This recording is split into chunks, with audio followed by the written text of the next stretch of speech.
Good evening and greetings from South Georgia, USA. Greetings to the entire world. We are out here on the second day of July 2025. We are out here in the persimmon, pear,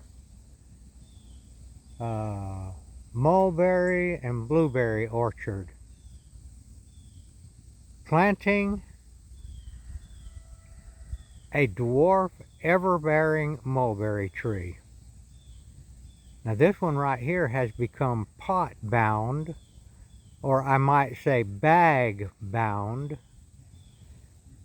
and it's either pot it in another pot or either get it in the ground. It'll take either one, but I think it would rather be in the ground.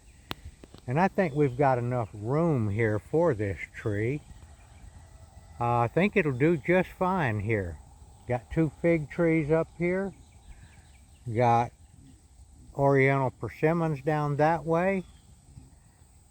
And we're going to plant this tree on the second day, 2 days away from our 249th day as a nation. We are looking forward to our birthday party on July the 4th. Years, not days.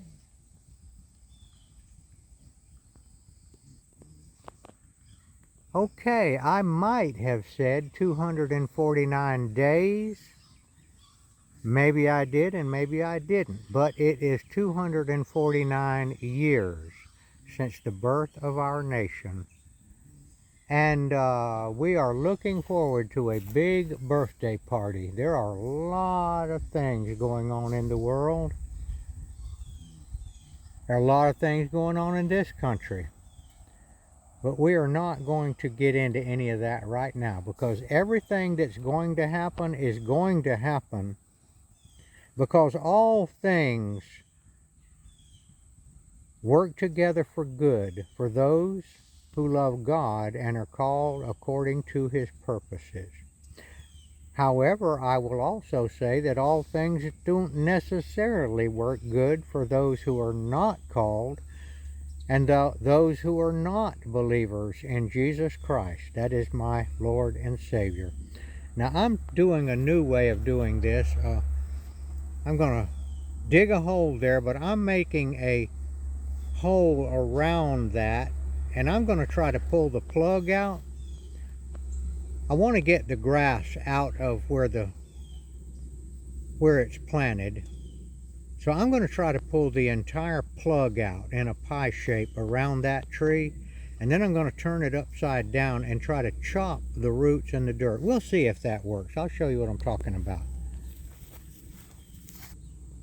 So this is what I'm doing. I have circled it all the way around out from it. Now I'm going to try to, you see there, this pie is coming up.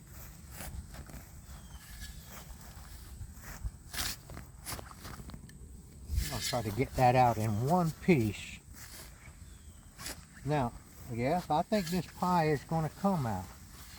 The thing about the mulberry tree is that they are deep rooted. Oh, look at that. I got it. Now, I will chop the dirt off.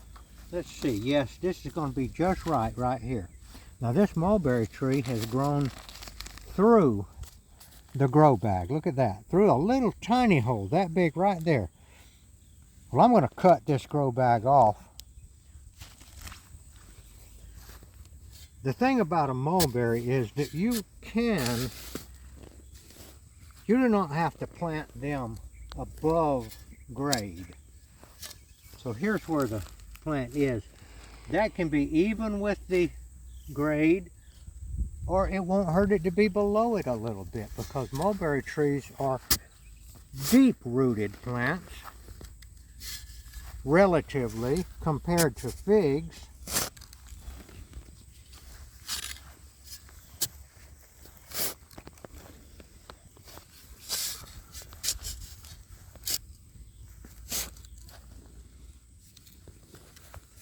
This is pretty easy digging here because we have had, I put the good dirt right here, we have had huge amounts of rain.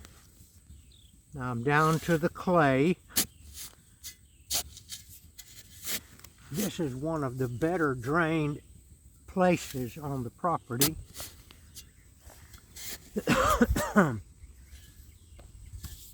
I'm trying to keep from going down on my knees, which I mostly work on my knees these days.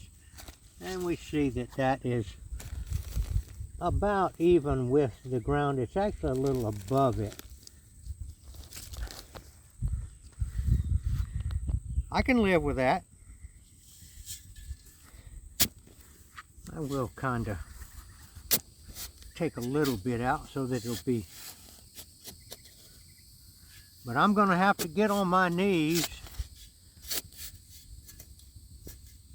in the praying position and get this job done. All right, let's have a look at how this is gonna look.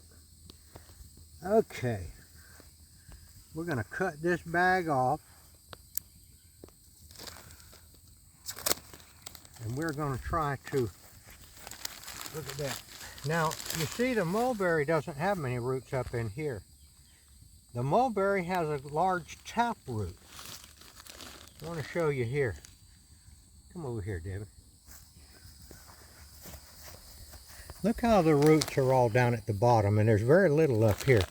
Now I'm pulling this roots through the hole in the bottom of that pot. Look at that. It's a deep-rooted plant. Those roots went through that hole right there. I don't know if you can see it, but that ain't much of a hole. But they don't need much. Now I'm going to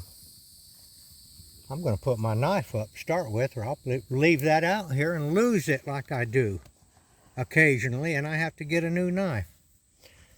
We're just going to take these roots gently loose here where they've gone around and around. Look at that beautiful root right there. This dark, nice one is trying to make a tap root.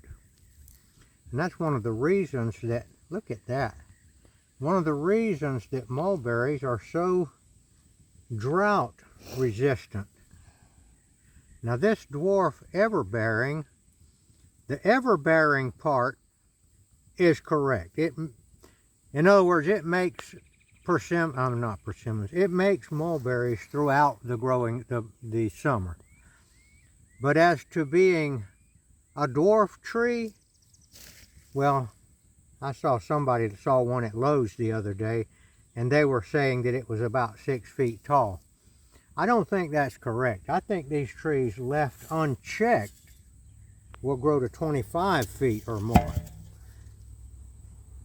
Mulberry trees like to be cut back and like to be pruned. It invigorates them. They are extremely good browse for deer. They make the tea leaves, make very good, the leaves of this make extremely good tea, mulberry tea.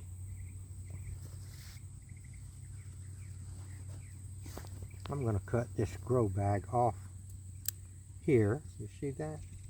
So we're going to pause just a minute while I prep this a little bit. Okay. What I'm going to do is I'm going to try to spread these roots out to the outside a little bit, the best I can, so that they'll kind of fan out. I like this right here. Now I soaked this tree in a bucket of water before I brought it out here so that it would be well watered, and it is, it's quite damp. And here we go. And we're putting in good soil with no grass roots in it around this.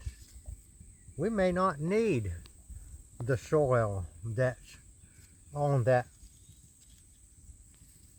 root pie ball that I chopped out of there. But if we do, we'll get the hoe and we will hoe it a little bit. Now I'm not going to put any fertilizer on here. I like to use Osmocote, a fresh, slow release fertilizer, a professional fertilizer, they call it. But I'm not going to put any Osmocote on here. I got two reasons. The main reason is that I didn't bring any out here. And I'm not about to go back to the house in this hot weather and get that. This tree will spread out very quickly and get nutrients out in this soil. So we don't have to worry about that. Now I might throw a little bit on it tomorrow or the next day I get out here. And I'm not going to water it either because I don't have any water. Did I bring a bucket? No. And I didn't bring a bucket. And besides that, most of my buckets have a hole in them. So I've got a hole in my bucket, and I didn't even bring one. I guess I could fix it with duct tape. All right, now what we're going to do right now, I'm going to press it down just a little bit. This tree is going to love this new location. And I'm going to show you right, I'm going to pause and I'm going to get my hoe and show you what I meant by cutting this off. Okay, you see this is grass on the bottom. This was my plan. I usually dig it a shovel full at the time, and I have a heck of a time separating the grass. We'll see if this is going to work.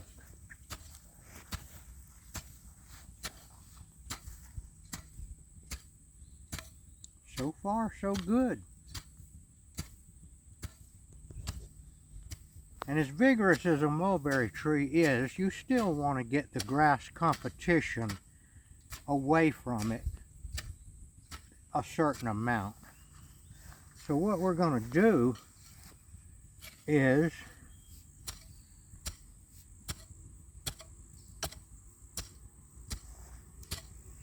put some of that dirt in here.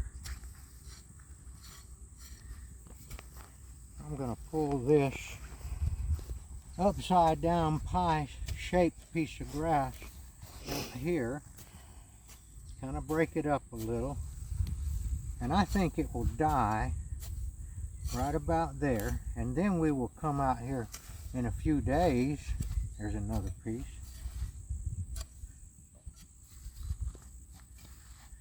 This is one of my favorite hoes right here. I don't know where I got it. It's quite old. I recently, within a year, bought a handle for it. That's a fine piece of equipment if you can find something like that right there. I honestly don't know where I got it. I don't think I bought it. I think I found it somewhere around the farm, the old farm. All right, there we go.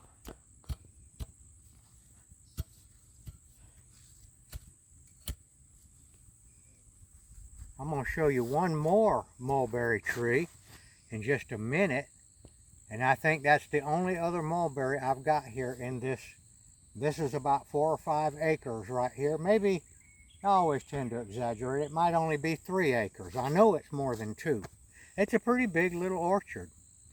All right, so we're going to pause and I'm going to show you this other mulberry tree. All right, look at this beauty right here. I grafted this one right there about 1 year ago, maybe a year and a couple of months. And I grafted it onto a unknown rootstock. I bought a Pakistani mulberry from Stark Brothers, and the Pakistani mulberry was not cold hardy, and it died. But the rootstock kept coming up. It's a mulberry, all right, but it's got little bitty leaves.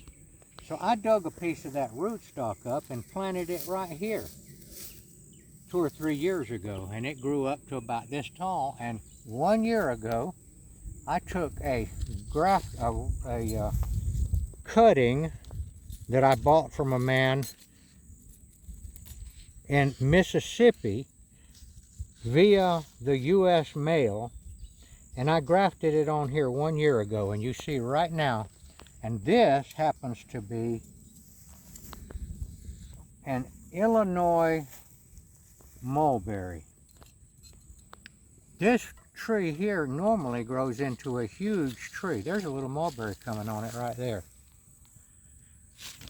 But being as it's grafted onto this small rootstock, I don't know how big the tree will get. I don't want it to grow into a timber tree, so I'll probably keep it pruned back. And once again, not only are we going to get mulberries, but we're going to get leaves for tea. I think that this kind of mulberry only fruits in one season. Keep you informed about that. All right, I thank you for watching and keeping up with what we're doing on the homestead. And I am going to show you one more thing, and I'm going to show you a design of a movable chicken house. All right, this is an A-frame movable chicken house or chicken tractor. The door is right here.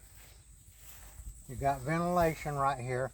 This was made with nothing more than pieces of, you might say, scrap junk that we had around, left over from different projects.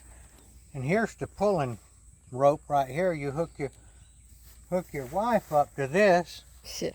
Yeah. And make her pull it for you. Mm-hmm.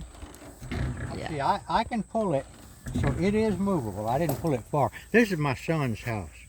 And he designed this after one that I built when he was a very small child. But he remembers it. And when he got ready to build him one, he built it from memory of the one that I had. Now here's where he's been moving it. You see right here? The chickens had eaten all this, gotten it down, and now he's moved it to fresh grass.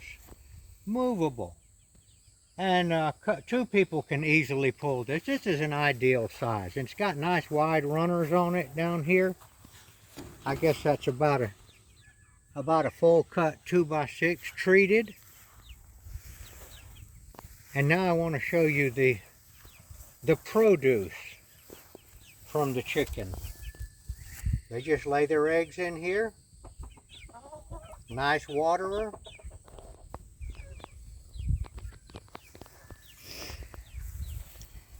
Okay, that is the movable chicken house. He's got another one right over here. I'll show you this one real quick. That's another little chicken house that he's got.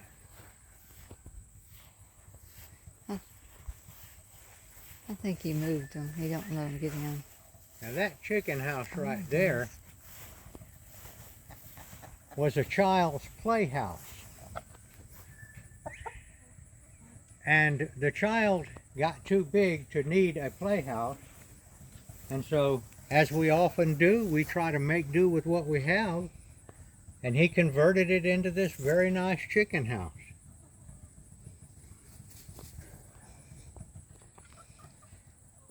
And even though it's very hot, this is a great place to have it because the sun is over there and they're in the shade. All right, we thank you for watching, and please keep up with us. And please subscribe to the channel. We're trying to, honestly, I'm trying to spread the news of Jesus Christ. And I figure that I may as well talk about the homesteading life while I'm at it.